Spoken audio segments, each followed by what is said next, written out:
খাল খনন করেছেন, তিনি কতগুলো কার্ড বিতরণ করেছেন,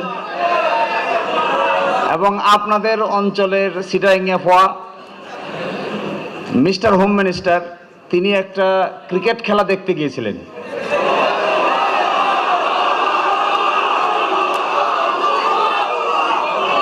ওই ক্রিকেট খেলার দর্শকরা কি সবাই 11 দলের লোক? তারা এটা বলে কেন? আমি কি কিছু বলছি যে ওনাকে মানুষ ভুয়া বলছে, এটা আমি বলছি? আপনারাই তো বলছেন।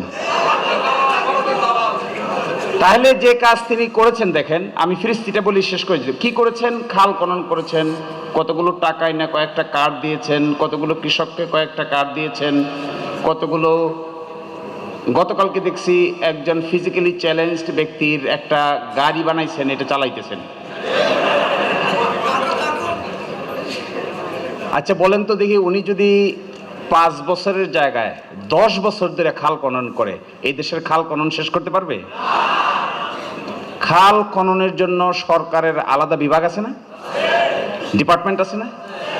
এটা যদি সঠিকভাবে কাজ না করে, উনি ওনার দলের লোকেরা কয়টা খাল খনন করবে? চট্টগ্রামে দেখি বৃষ্টি হইলে খালি পানি আর পানি। এইরকম কি খালি চট্টগ্রাম না, সারা বাংলাদেশের বহু জায়গায় আছে। তাইলে দেখেন উনি কি করেছেন, নেতিবাচক কাজ কি করেছেন দেখেন। দুর্নীতি দমন কমিশনের চেয়ারম্যান নাই, এখন আছে? কই গেল এটা? এটা লাগবে না?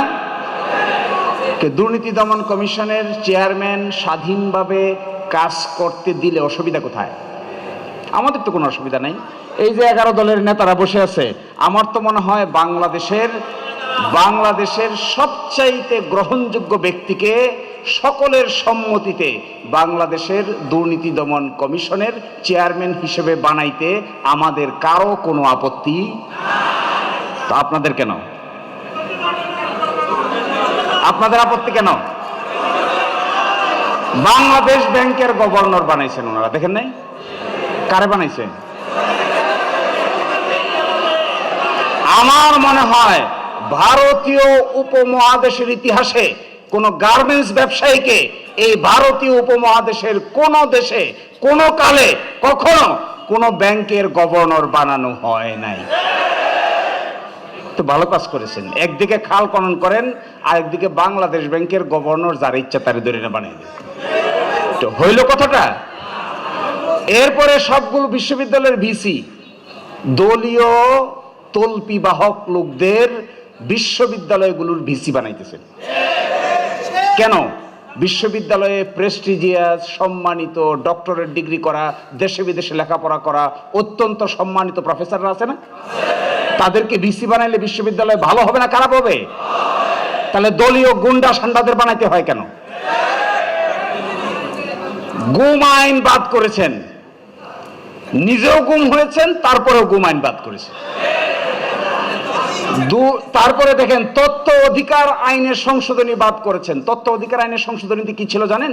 তথ্য অধিকার আইনের সংশোধনীতে ছিল বাংলাদেশের সকল সরকারি এবং স্বায়ত্তশাসিত প্রতিষ্ঠানগুলো তাদের প্রতি বছরের অডিট রিপোর্ট তাদের ওয়েবসাইটে প্রকাশ করবে। আচ্ছা বলেন তো, চট্টগ্রাম সিটি কর্পোরেশনের 1 বছরের অডিট রিপোর্ট চট্টগ্রাম সিটি কর্পোরেশনের ওয়েবসাইটে প্রকাশ পাইলে বাংলাদেশের জন্য কি ভালো হইতো না খারাপ হইতো? এটা বাদ করছেন কেন?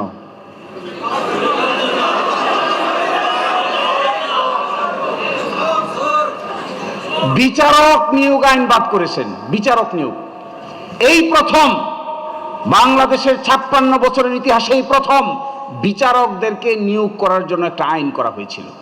এই আইনে ছিল 9 জন সদস্য থাকবেন। এই 9 সদস্য মিলে বিচারক কারা হতে চান তাদের সকল ডাটা সংগ্রহ করে প্রধান বিচারপতি সিদ্ধান্ত নেবেন। সেই সিদ্ধান্তটা প্রধান বিচারপতির পরামর্শটা রাষ্ট্রপতির কাছে পাঠাবেন। পাঠানোর পরে রাষ্ট্রপতি তার মধ্য থেকে একজনকে বিচারক নিয়োগ দিবেন। এই সিস্টেম কি ভালো ছিল না খারাপ ছিল? বাদ দিছেন কেন? বাদ দিছেন তো হলো টেবিলের নিচে দেয়া যারে মনে চায় তারে বিচারক বানানো যায়। আমি বাংলা কথায় বুঝি, তল্পি বাহক বিচারক হইলে আপনাদের জন্য সুবিধা হয়। আমাদের জন্য তো ভাই কোনো সুবিধা না। আমরা চাই দেশের ইতিহাসে সবচাইতে মেরুদণ্ডওয়ালা, শক্তিশালী, শিক্ষিত, স্বাধীন লোক বাংলাদেশের প্রধান বিচারপতি হবে, যার চেহারা দেখে, যার কলম দেখে, যার কর্মকাণ্ড দেখে, যার স্বাধীন সিদ্ধান্ত নেওয়ার ক্যাপাসিটি দেখে বাংলাদেশের মানুষ মনে করবে সবকিছু ধ্বংস হয়ে গেলেও বিচার ব্যবস্থা এখনো টিকে আছে। আপনারা চান কেন? আপনারা পকেট থেকে বাইর করে বিচারক বানাইতে চান, ডাইন পকেট থেকে একজন, বাম পকেট থেকে একজন। আমরা তো এটা চাই না। No, no one else. এখানে দাঁড়ায় তাকে দেখেন, যত নেতৃবৃন্দ আছে একজনও তল্পিবাহক বিচারক চান। বাংলাদেশের মানুষ চায় তল্পিবাহক বিচারক। সরকারের বিরুদ্ধে মাথা উঁচু করে রায় দিতে পারে এই ধরনের বিচারক আমরা চাই। আমি অন্যায় করলে আমাকে জেলে নিয়ে যাবে এই ধরনের বিচারক আমরা চাই। জনাব কর্নেল ওলি আহমেদ, তিনি যদি অন্যায় করেন তাকেও জেলে নিয়ে যাবে এই ধরনের বিচার ব্যবস্থা আমরা চাই। আপনারাও চান না কেন? হেতু কি? আমি কি বলছি যে আপনারা ওনাদের চুর বলেন? আমি তো বলি নাই। এগুলো সব আপনাদের নিজস্ব কথা। লাস্টের কথা বলি, শেষ করে দিচ্ছি। তাহলে সংবিধান কি? কি চেয়েছিলাম আমরা? সংবিধান হলো জনগণের সাথে চুক্তি। চুক্তিটা আমরা করেছিলাম 72 সালে, কিন্তু চুক্তিটার বিভিন্ন ধারা উপধারা পরিবর্তন হয়ে গেছে। 5ই আগস্টের পরে আমরা নতুন চুক্তি করতে চেয়েছি, এই চুক্তিটার সংস্কার করতে চেয়েছি, কিন্তু সংস্কার করতে দিচ্ছে না। আশ্চর্য। আমি লাস্ট 1 মিনিট নিয়ে বলে দিচ্ছি। দেখেন, গণভোটের প্রশ্নটা নাকি ওনারা বুঝেন না। আমি পড়ে শোনাই, আপনারা বুঝেন কিনা দেখেন। 1 নম্বর প্রশ্ন, নির্বাচনকালীন তত্ত্বাবধায়ক সরকার, নির্বাচন কমিশন, অন্যান্য সাংবিধানিক প্রতিষ্ঠানগুলো জুলাই সনদে বর্ণিত প্রক্রিয়ার আলোকে গঠন করা হবে। বুঝেছেন না? তত্ত্বাবধায়ক সরকার চান না? ইলেকশন কমিশন স্বাধীন চান না? আমরা তো বুঝি, ওনারা বুঝে না কেন? সেকেন্ড, আগামী জাতীয় সংসদে 2 কক্ষ বিশিষ্ট হবে। উচ্চ কক্ষ 100 সদস্য হবে। এই 100 সদস্য গঠিত হবে ভোটের আনুপাতিক হারে। এই যে আমি বললাম, বুঝেন নাই? বুঝেন নাই? তো জ্ঞান কি আমাদের চেয়ে ওনাদের কম না বেশি? আমরা বুঝতেছি, ওরা বুঝে না কেন?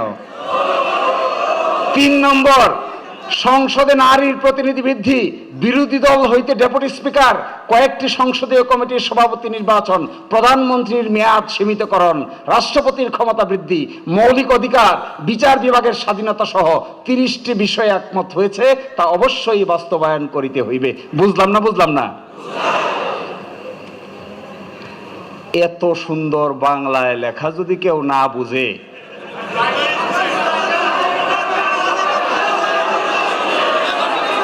তাহলে তো বোঝা যাবে, বাংলা ভাষাভাষীর চাইতে ভিন্ন কোনো ভাষার প্রতি আগ্রহ বেশি।